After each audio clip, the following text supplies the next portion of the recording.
Existe uma regra na escrita de roteiro que ela funciona para todo mundo. Bom, quase todo mundo. Esses grandes gênios aí não entram muito nessa regra. Mas assim, para nós meros mortais, a regra é clara. O primeiro tratamento de qualquer roteiro é ruim. Então vamos partir desse princípio.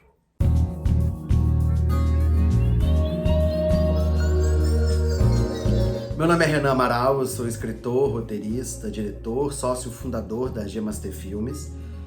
E eu tô aqui para falar um pouco sobre a escrita do primeiro tratamento do longa-metragem Depois da Giz-Desterro.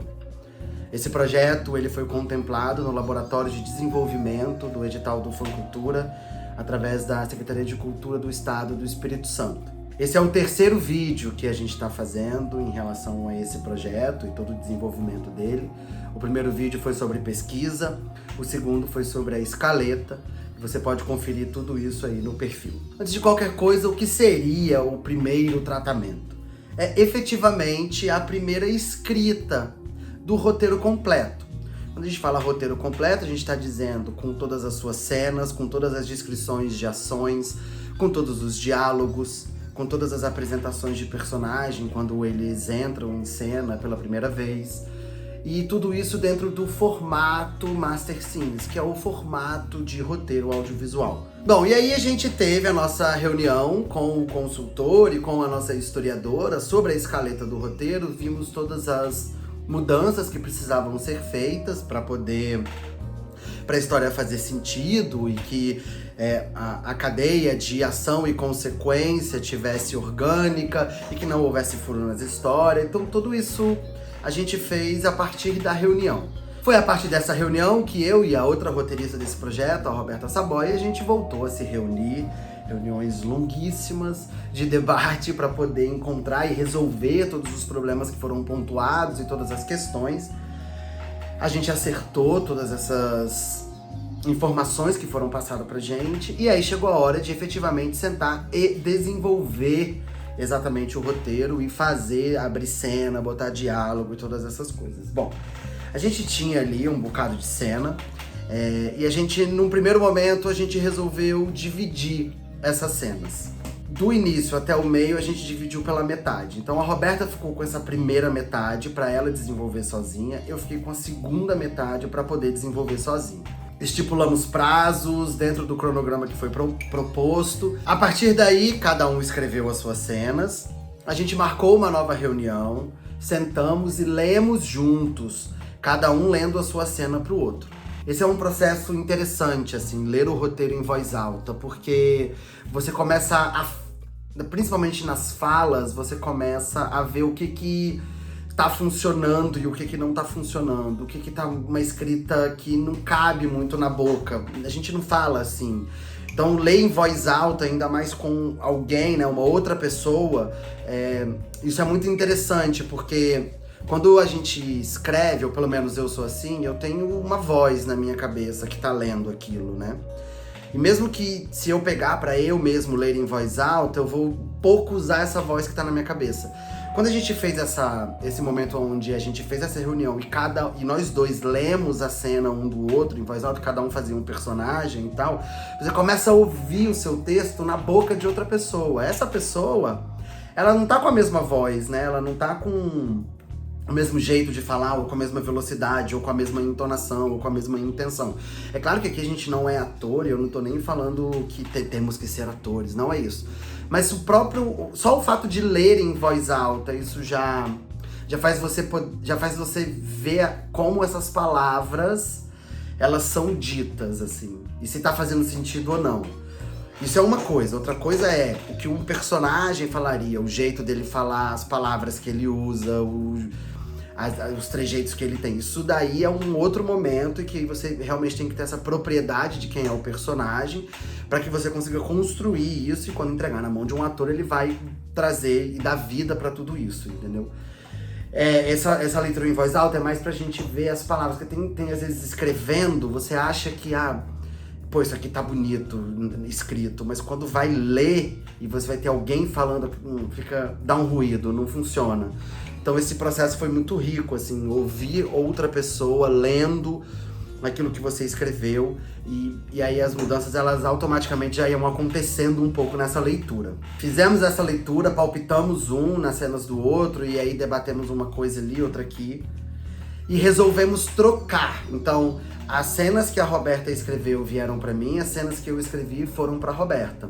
E aí, nessa mudança, cada um tinha liberdade, dentro do que a gente tinha debatido na reunião, pra poder mexer. E às vezes vai mexer no diálogo, vai mexer numa estrutura de cena, vai mexer nas ações, vai propor uma coisa nova que na escrita ali surgiu.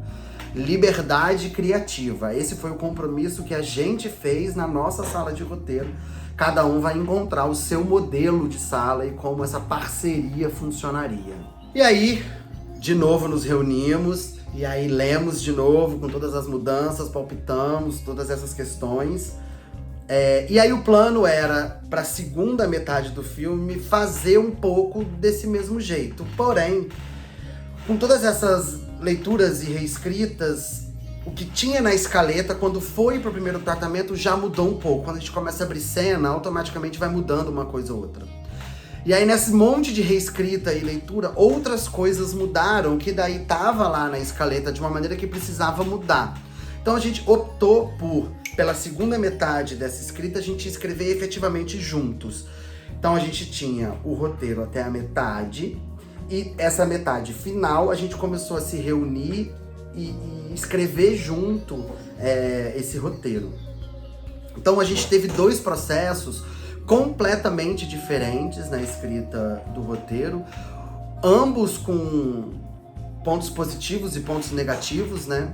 Eu acho que no primeiro caso a gente tinha um ponto positivo, que é essa escrita solitária, de tipo absorver a história e poder sentar e deixar a criatividade fluir, o que tá na cabeça, sem ter que ficar conversando e esperando que o outro concorde ou que o outro palpite, porque eu tendo a achar que a criatividade, quando tem palpites nela, pode dar uma bloqueada de alguma maneira. Porque ideias ruins, existem ideias maravilhosas, mas ideias ruins também surgem, assim. Então, tem uma certa, você tá escrevendo junto, dá uma certa vergonhinha, assim, de falar, puta, mas vai que essa ideia é ruim, mas vai que... Você fica meio assim, então isso dá uma bloqueada ao escrever junto. Mas escrevendo sozinho tinha esse ponto positivo, e também outro ponto positivo era exatamente essa habilidade, né? Começar a criar essa ferramenta de escrever algo e entregar pra alguém, pra que essa pessoa tenha total liberdade de criticar e de fazer comentários e bababá. Então, tinha esse ponto, eram pontos super positivos na primeira metade do roteiro, mas um ponto negativo era tempo, demandou muito tempo da gente. E cronograma é algo extremamente importante na escrita de um roteiro, principalmente nesse caso que a gente tem um edital para prestar contas, e a gente tem um cronograma a ser seguido, como a gente tem com relação ao edital, toda a sala de roteiro, se você está dentro de uma produtora, se você está dentro de um canal, se você está dentro de um streaming, vão existir prazos e cronogramas e você tem que cumprir isso. Então esse primeiro modelo, ele estava tomando muito tempo. Então como ele estava tomando muito tempo, a gente optou por fazer dessa segunda maneira, que foi um pouco mais ágil. E aí, como eu falei, aquele ponto um pouco negativo, né, de bloquear um pouco a criatividade e tal, mas essa é a beleza de se ter uma parceria muito sólida e de confiança. Eu sempre falo nas salas de roteiro que eu desenvolvo, acho que a primeira coisa que eu falo é o seguinte: olha, aqui é um lugar seguro, não tem ideia genial, não tem ideia horrível, tudo é ideia. Bora jogar e aí a gente vai debater essa ideia. Até porque, às vezes, a minha ideia pode ser ruim, mas que com a ajuda de um parceiro, um roteirista, ela vai se transformar muito e vai se tornar incrível, assim. Então, ter essa confiança numa sala de roteiro, onde você pode falar sem medo, ela é muito benéfica e serei sempre a favor disso, assim. Então, a partir daí, eu e Roberta, a gente se encontrava mais de uma vez por semana pra sentar e escrever. A gente escrevia. Essas reuniões, elas eram feitas, algumas de maneira online, outras de maneira presencial. E apesar dessas reuniões online, né, ajudarem muito, porque às vezes o presencial fica difícil ali a logística de se resolver, o presencial faz uma enorme diferença, assim.